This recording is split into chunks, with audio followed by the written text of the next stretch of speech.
jornalista Sadi diz que não foi Lula quem ganhou, foi Bolsonaro que perdeu.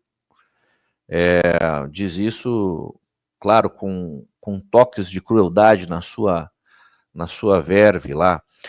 Como é que fica essa relação de fato? O Lula perdeu, o Lula que não ganhou, o Bolsonaro que não perdeu, que relação que eles fazem? Estamos falando da eleição? Da eleição ainda. Bom, isso me lembra muito o símbolo do yin e yang, né? Porque, evidente, o Lula ganhou e o Bolsonaro perdeu. O Bolsonaro perdeu e o Lula ganhou. Eu diria, assim, que além do Lula ter ganhado e ter feito uma epopeia, o Lula tem uma história de vida que a perseguição realizada na Lava Jato, a sua prisão, na verdade não foi prisão, foi um sequestro,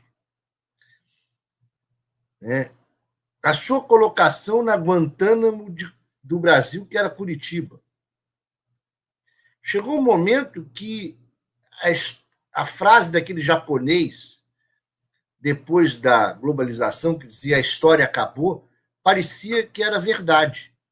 A todos parecia que a Lava Jato tinha chegado a um momento de onipotência nacional, que o Lula ia morrer sequestrado naquela cadeia. E veja como a fagulha histórica mostrou a potência que é o Lula ser solto pelo Supremo Tribunal Federal, ser candidato a presidente da República e ganhar a eleição, mesmo tendo sido massacrado por alguns anos por toda a imprensa nacional, exceto pelo DCM, pela mídia alternativa, ICL. Mas o fato é o seguinte: massacrado, quase destruído, um fênix. Um fênix. Mas também é de se dizer, me desculpe, Fábio. Não, à vontade. Também é de se dizer que o Bolsonaro perdeu para ele mesmo também, né? Mas como? Como? É preciso fazer algumas recordações. Primeiro, eu tenho repetido, e apesar de terno e gravata e ser jurista, me parece que eu sou doutor em ciência política e gosto mais de falar de ciência política do que de direito. Mas o Bolsonaro, se qualquer um daqui colocar na internet, vale a pena resgatar no YouTube, discurso general início da pandemia. Quando começou a pandemia, um general do Exército Brasileiro se posicionou dizendo que o maior desafio das Forças Armadas da geração dele era a Covid-19. Vamos lembrar que as Forças Armadas brasileiras, como qualquer Forças Armadas, elas têm preparo e precisam se preparar para guerra biológica e química. Portanto, apesar de não ser uma guerra, não ter sido proposital, era uma espécie de defesa nacional.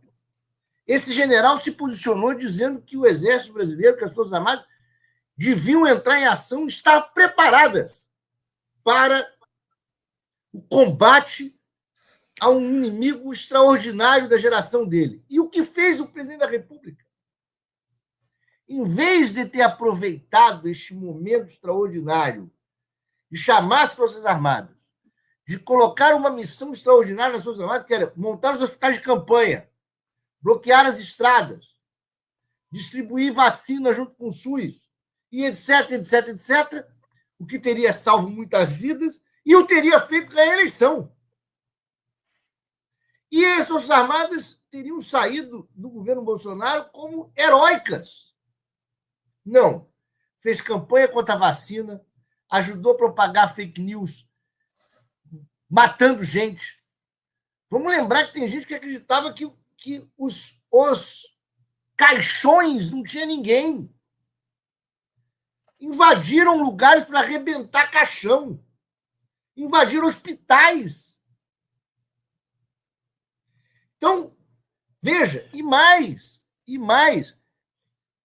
criou um conflito permanente desde o primeiro dia que assumiu a presidência da República, em vez de governar o país, manteve um conflito permanente com o Supremo Tribunal Federal, etc. Ou seja, então eu diria que, de um lado, ele perdeu a eleição sim para ele mesmo, por tamanho tacanho que ele é e os seus seguidores.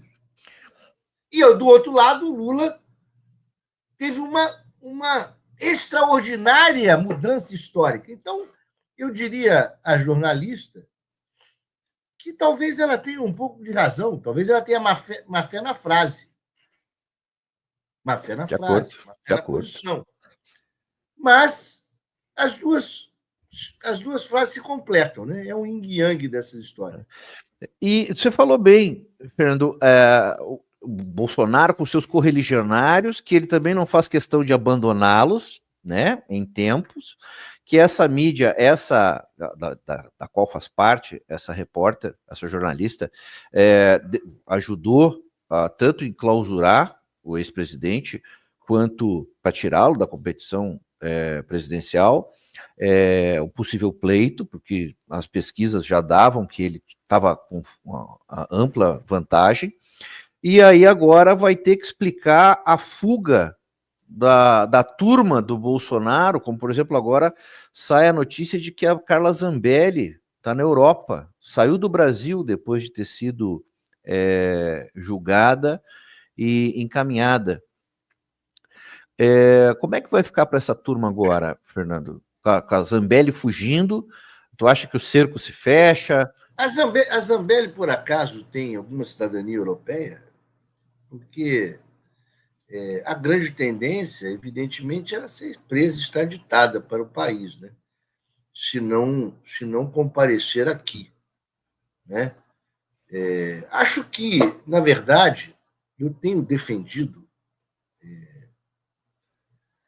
que nós precisamos da direita, que nós precisamos muito da direita, da reascensão de uma direita republicana, anti-PT, mas que consiga criar um debate nacional não golpista, fora de fake news. Nós precisamos que a direita se reorganize fora do bolsonarismo. E isso vai acontecer. Porque o que vai acontecer? Você não tem a dúvida do seguinte, já você deve comentar a questão do interrogatório do Bolsonaro e dos outros réus da ação no Supremo. Olha só, isso não é só um interrogatório. O interrogatório do réu é o último ato do processo. Antigamente era o primeiro, hoje é o último. Acabados os interrogatórios, alegações finais e sentença. Ou seja, nós estamos nos aproximando do julgamento que irá condenar definitivamente os réus golpistas, Bolsonaro e outros, e que serão presos este ano. Vai Zambelli, que já tinha sido abandonado pelo Bolsonaro há tempo. E o seguinte, e daqui a pouco vão outros. Mas o seguinte, nós precisamos muito que isso faça com que uma nova oposição surja. O que está acontecendo no seio da direita? Nós não tivemos ainda, exceto o governador do Rio Grande do Sul, que, por incrível que pareça, apoiou o Bolsonaro. Veja, gay assumido apoiou o Bolsonaro. Olha que dura vida, hein? É arrependido agora. Mas é o seguinte, mas nós temos que até elogiá-lo, no sentido de que hoje se coloca como uma alternativa à direita. De direita. Então, o que acontece? Nós precisamos fazer... O que está acontecendo na direita? Esses caras, exceto um ou outro, ainda querem e lutam para herdar o caldo eleitoral do bolsonarismo.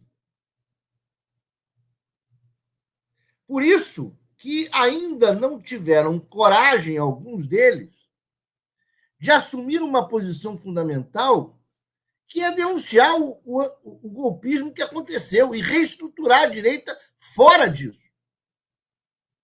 Alguns ainda querem se afastar do Bolsonaro, mas andam ao seu lado esperando estar no enterro. Esse é o fato. Todos já sabem que o Bolsonaro é um homem direcionado ao seu próprio enterro. E o Bolsonaro tenta trocar isso de vez em quando, sobre a possibilidade da mulher ser candidata, ou de fulano ser candidato. Aí o Fábio Braunson diz o seguinte: não, se ela for candidata, eu voto no Lula. E tal. Mas você está vendo que há uma luta intestina ali por quem vai ser o herdeiro de parte. Porque vamos colocar, tem a 20% a 30% da população brasileira ali na extrema-direita neurótica. Portanto, vai haver um decantar dessa turma. Decantar dessa turma. Porque nos 30% do meio da população brasileira, 30% de esquerda, 30% de extrema-direita, 30% no meio, esses 30% do meio, eles vão se afastar do voto na extrema-direita. E nós temos que rezar, entre aspas, rezar, né? Não acredito muito nisso, mas é só um termo para ilustrar a conversa. Justo. Para que haja uma reorganização política da direita se aproximando do antigo PSDB. Que saudade do PSDB. Eu tenho brincado até há tempos, uma brincadeira, que nós devíamos esperar que o Alckmin voltasse à oposição.